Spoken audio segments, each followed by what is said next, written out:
Conversations across time. Oh. Yeah. All right. Conversations across time. Conversations across time. Conversations across time. Conversations across time. Conversations across time. Conversations across time. Good evening. I'm Oliver Wendell Holmes Jr. I was Associate Justice of the United States Supreme Court from 1902 to 1932. I was appointed by President Theodore Roosevelt, is also on the panel this evening. I believed in the evolution of the Constitution, that it had to keep abreast with changing times. My famous case dealt with freedom of speech. I was the one that came up with you can't say fire and you can't yell fire in a crowded theater, and especially if the theater is not on fire. And that's very applicable today after January 5th at Capitol Hill. Hello, I'm President Theodore Roosevelt Jr., 26th President of the United States. I served from 1901 to 1909. Even though I came from a position of wealth and a patrician background, I was generally regarded as a president for the people. My ideas were progressive in busting up the trusts and other progressive legislation that served to move the country forward. Today, I guess I would be considered a progressive Democrat, but I was a Republican at the time and progressive for my views.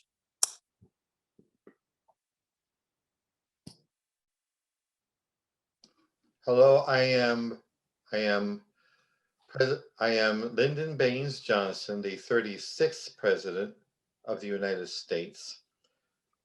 And in all my political experience, I have utilized the skills I have acquired in the House under the tutelage of Speaker Sam Rayburn and the guidance of President Franklin Delano Roosevelt to usher in the New Deal programs, which have benefited so many working people in this country. Then utilize my mastery of the arcane rules of the Senate and talking with senators and Congress members to push through the legislation of the Great Society of John Fitzgerald Kennedy, my predecessor, and the Great Society programs that I have sought to implement. The government, I have learned, can work for the benefit of the people in general. And I believe it's the people's responsibility to keep it that way. Good evening and welcome to another episode of Conversations Across Time. Well, you've met my guests, and if you've been paying attention to the last 2 weeks, you know we have been talking about capitalism. And the question and the title of the show is Capitalism, Is It Working? Over the past 2 weeks, we had been discussing the fact that democracy and capitalism go hand in hand. And the fact that we are seeing a movement towards minority rule of the majority of people, which is not in the interest of the public. We are now at the point where we're wondering if capitalism is going to survive. Is the democracy going to survive? And one of the things that I would like us to spend some time with is talking about President Biden's infrastructure bill. I'm most enchanted by the fact that he's viewing infrastructure to also include broadband. And obviously, you know, if you've traveled about the country, our roads, our bridges, our airports are decrepit. I mean, we're not even keeping up. We're not even close to keeping up with the achievements that have been made in China and in Europe in terms of rail travel. So these are all things that are important, and infrastructure would be a way to put many people back to work. President Roosevelt, you mentioned last week that how are we going to save? What are we going to do? What are the suggestions that we want to make? Would you like to talk a little bit about what you think can happen and how it can happen that we can save our democracy? Well, first of all, I think that democracy needs some changing. We have to go back to the basics in democracy. First of all, voting is very important. It's the most important thing in democracy. And the voting rights bill is something that has to get passed. The voting rights bill doesn't fall under the technical reconciliation guidelines. So as a consequence, you're going to need probably 60 votes to get it passed because the Republicans are going to vote against it. You can see that the Republicans have authored all of these restrictive voting bills in all of the states across the country. So certainly the Republican senators aren't going to approve of a voting rights bill that's going to try to expand the voting public. So what has to happen, I think, now, again, this is just my opinion, but I think the Democrats, now that they do have a certain amount of control, I mean, they do control 51 votes in the Senate, they can do away with the filibuster if they want to. If they want to do away with the filibuster, if they do away with the filibuster, they'll be able to get a lot of progressive things done, including the infrastructure bill, the voting rights bill, a bill on immigration, and a lot of other things. And they can also cement their Democratic majority by making the District of Columbia a state, which they can do, which will almost automatically afford them 2 more senators and leave them in control of the Senate and by the way, they can even add Puerto Rico, have even more control. Now, they're not taking advantage of anything because all these programs are represented by represent a majority of the population approve of these things. So they'll be doing things that are going to benefit the majority and benefit the people in this country. And that'll help to change the democracy back to the original democratic principles. Doing away with gerrymandering, that's another thing. Doing away with large contributions in elections, that'll be another thing. Taking money out of politics. All of those things will help to make a more pure democratic process and have the majority will be done. That's what I think. President Johnson, one of the things that is problematic for this country is that we don't have a sizable labor movement. There was unions assured that people got fair pay for the work that they did. It gave a certain amount of job security. And it also, unions were very, very good with organizing and getting people out to vote. What's your position on labor? And when did labor start to decline? Let's talk about that. Well, I agree that labor was very important in advocating for the New Deal, like primarily the Congress of Industrial Organizations, because they were more militant. They organized at the work site according to industry, and they were able to gain many concessions from corporate leaders. And then there was the bill against, I forget the name of it. That restricted the ability of workers to organize and support each other. And Taft-Hartley, yes, that was it. Excuse me. And then corporations move their plants from union heavy cities to more suburbs or more rural areas where it's tougher to organize unions. And all through the 50s, during it was supposed to be this great golden age of union organizing, the unions were declining in membership numbers, and Now, and with the, I think that, to me, the death knell for unions had to do with air traffic controllers. And that was the first union that came out in support of Ronald Reagan's candidacy. And as soon as he was in power, the doing away with the defanging the air traffic controllers union was the beginning of saying labor is not important in this country. But I was asking that only because I wanted us to get a clear picture of where we are now. We're talking about this infrastructure bill.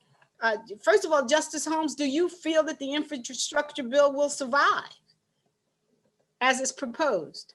No, there's going to have to be some changes made because some of the less progressive Democrats are demanding that the changes be made, and President Biden will not have the 51 votes he needs, even with your Vice President Harris casting the tie-breaking vote up.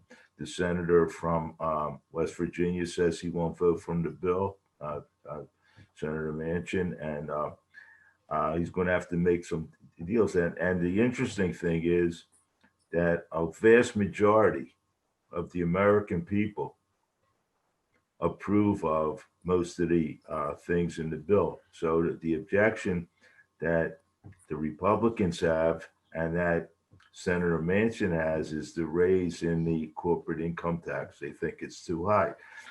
What people don't know and they need to look at is the most progressive growth in this country, when this country grew the most, was after World War II. And that's when there were lots of government programs, social programs to help the people. You had the GI Bill, you had housing supplements, and we also had the highest corporate income tax rate. It was 90% under President Eisenhower, who was a Republican. So to raise it to 28% to pay for this is, to me, a no-brainer. Should be done, but there's conservative Democrats who he's going to have to deal with. So he's going to have to make some compromises to get the bill passed. But it is absolutely necessary for the survival of this country to rebuild the country with unions, with infrastructure, with conservation and the Green New Deal. And President Roosevelt was a strong conservationist, one of the strongest in the history of this country. Absolutely. And if there's no resources, there's no capitalism. And if you destroy the planet, you're destroying resources. I think I agree. If I can just yes. interject, I agree completely. But I do think that the bill has a great chance of passing. And I think there have to be some compromises, especially on the percentage of the taxes. I think that's what Manchin said he would go along with 25% and 28%. I think somewhere along the line, they'll adjust that and he'll come aboard. And I think mostly, and some people want more of a bill than it's been proposed, but I think eventually it will get passed because it can be done through reconciliation. But getting back to the labor movement, and after the Second World War, that's what was really important. That's what really helped the average person, because the labor movement made sure that the laborers got a living wage and they got the benefits that they needed in terms of health insurance and pension plans. Very few companies today have pension plans. They have nobody's offering their services for the laborers. There are no unions around anymore to help the people. What happened was that the unionization became really too big. I mean, school teachers were unionized, police officers were unionized, so that teachers went on strike. Well, that's really objectionable to most people, that teachers should go on strike and the kids can't go to school. There has to be some other way to negotiate fairer wages for teachers and for service people that have to be there, like police officers and fire department officials. And unions got a bad name for that. Furthermore, in the automobile industry, they were so powerful in the automobile industry that the wages were so high that it almost ruined the American automobile industry and moved most of the production to Europe, into Japan, and those cars became more profitable. So there has to be a balance drawn. There has to be, I believe in the union movement completely, but I think that it has to be done properly and within certain guidelines to be successful. But President Johnson, you are Go ahead. Yes, I agree that unions are very important, and you can't have a democracy without workers being organized. And the idea that democracy and capitalism naturally go together, I need some qualification. Like in the coup in 1973, where the military under General Pinochet overthrew the truly constitutionally elected president, Salvador Allende, with CIA support. They went about smashing down every organization that they can challenge, and especially the unions. There was an attempt to reorient the economy of Chile as an experiment for the neoliberal policies, such as ending social programs, cutting pay for public service sector workers, and keeping people from organizing into unions. but you would concede that there has to be some sort of balance. Organized labor is, of course, important. There's no question about that. It assures so many things for workers, but you will concede that at one point, organized labor almost took the automobile industry down. We know that. Well, I must say, Ms. Crawford, that the corporations that I have confronted over the years do not want a balance. They don't want to treat organized labor as equals. They want dominance. They want to prevent workers from organizing by any means necessary, whether just harassing organizers on the shop floor or. Well, I mean, that's what they want. But here's the problem. We have to recognize the reality that exists in terms of, if we want to protect the democracy and we view organized labor as a key component of that, then there's got to be some sort of compromise. And I'm reminded of your favorite biblical quote, President Johnson, Isaiah 1:18. Come now and let us reason together. That's your favorite biblical quote. Yes, it is. I agree. But in noticing the corporate CIOs and corporate leaders, CEOs and corporate leadership today from my perch in heaven, I must conclude that the corporate leadership in this country is totally unreasonable. Like, they're perfectly willing to destroy the environment, destroy neighborhoods, sell out the entire countries, even stealing the whole treasury from the country, and stash it in money in foreign bank accounts Let us get to the raise their infrastructure. bottom line. Let us get to how infrastructure is going to the rebuilding of this country, and the rebuilding of the infrastructure can possibly save those ills. And I'm sorry, Justice Holmes, I saw that you were wanting to jump in. I just talked over you. No, the only thing is it can't be labor as it was in the 30s, 40s, 50s. And as President Roosevelt said, many of the unions now are public service employees, teachers, government employees, and not industrial workers. Mm-hmm. There has to be a different kind. You can still call it a union, but there has to be different kinds of organizations to fit the changes in the economy. I mean, a lot of the work now is what they call gig employment, where, you know, the people are independent contractors for themselves all the time. There's no company. I mean, there is a company, but there's no labor force. Everybody's an independent contractor. Now, I mean, I had somebody tell me that they were trying to organize Uber. So I don't know how that's going to work, but I'm just saying that you have to, it has to be, if it's a union, it has to be a different structure, and they can't go down the same path as they did in you know, when they shut down production during the war and things like that, because that is a clear and present danger that does put a sour taste in the public's mouth about what unions are.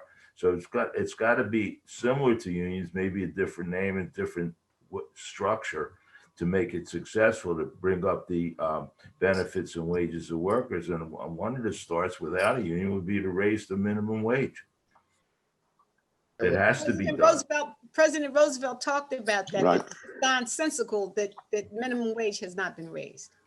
Exactly. Now, I do think that blue collar jobs are important, and we should be trying to put something in place that allows for more blue collar training. I think that's a way that we're going to have to go, but we're going to have to reimagine capitalism. That's what I think I'm hearing you say, Justice Holmes. We have to reimagine capitalism. We have to reimagine organized labor and how those two can function together. And as it existed in the 50s, it's not going to happen like that anymore. It's not going to be that. Well, the structure of corporation changed with the times too. The corporate structures are not the same now as they were in the 40s and 50s. So unions, the structure of the union, I don't know how to structure it, but it's got to be different. You can't have the you know, United Auto Workers like it was in the 40s and 50s, and the kind of power they had. You're never going to have that again. So it's got to be a different kind of structure. And to me, there's got to be some kind of reconciliation with the corporate executives, that they need to do business with the workers. It's to their benefit to have a strong labor force. It's not to their detriment. In the short term, they look at individual profits and how they you know, could take care of their shareholders in 1 year. But in the long run, having a strong labor force, a loyal labor force, is to the benefit of the corporation as well as the worker. Now, I would ask, as we get ready to conclude this discussion, and this has been, I mean, I'm happy that you agreed to come back. I'd like to go to each panel member and ask, what do you see? Is capitalism going to survive? And I'll start with you, President Roosevelt. Do you think it'll survive? I think it will survive. It survived this long, it will survive. Will there be changes? Yeah, there'll be changes. I hope there'll be progressive changes and changes for the good, but it will survive, because capitalism is really the way that the organization should be run. The socialist experiment never really worked, and capitalism is what we're all about, what this country is all about. Well, democracy. And keep in mind that has to change in terms with changes in the political system to bring us back to the real democracy, the real democratic principles. So I think both of them will change, but both of them will survive. President Johnson. Yes. I don't know. Do you think that capitalism will survive? Only if we have watch over the capitalists. I mean, they can't be trusted to do the right thing all by themselves. I believe that some amount of regulation from the government and organization of the workers from below has to be in effect. I mean, if you leave them, in my experience, if you leave them by themselves, they're just going to use the corporation to suck money out of the profits and stash it into foreign bank accounts and their own coffers, and So you're saying To build up the capitalism, you believe capitalism will survive, but it has to be monitored. Yes, absolutely. If capitalism is to survive, it must be protected from the capitalists. Okay, all right. Justice Holmes. Well, I think we're at a tipping point now, and I think the legislation that's been proposed by the Biden administration will, if it passes in some form, will stimulate the economy where the economic inequality and wealth might start to, the gap might start to close. If it doesn't pass, and if the income inequality doesn't resolve itself, it doesn't have to be equal to equal, but it has to be closer, then it won't survive. So we're at a tipping point now. If Biden fails, if this administration fails, I think we're going to go down a rabbit hole, and capitalism and democracy is in jeopardy. Wow. Well, gentlemen, I thank you so much. This has been most informative, and I hope, I pray that capitalism survives. I pray that our democracy survives. But I agree with you, Justice Holmes. We are at a tipping point. This is a decision that we now need to make. We have to be on board with some changes, and that's going to be changes to a lot of things that we hold near and dear. But capitalism can survive if we keep, as President Johnson says, if we don't allow the capitalists to run free, that we keep watch over them. And there will be organized labor. We just don't know what form it's going to take, but it certainly will not ever return back to what it was in the 50s. This has been a wonderful discussion. I thank you so much, gentlemen. And this has been Capitalism Is It Working? And I think we all pretty much have given it a grade that says it can work if there's some major changes. And those changes, I see we have a president in office now who seems committed to leading us to change and leading this country out of the abyss that was left by the other guy. This has been Conversations Across Time. Thank you, President Johnson. Thank you, Justice Holmes. Thank you, President Roosevelt. Thank you. We look forward to you coming back in sometime in the future when another topic comes up, but I do so much appreciate you being here to discuss capitalism. Is it working? I am Vivian Crawford, and for Conversations Across Time and the entire team, good night. Conversation across time. Conversation across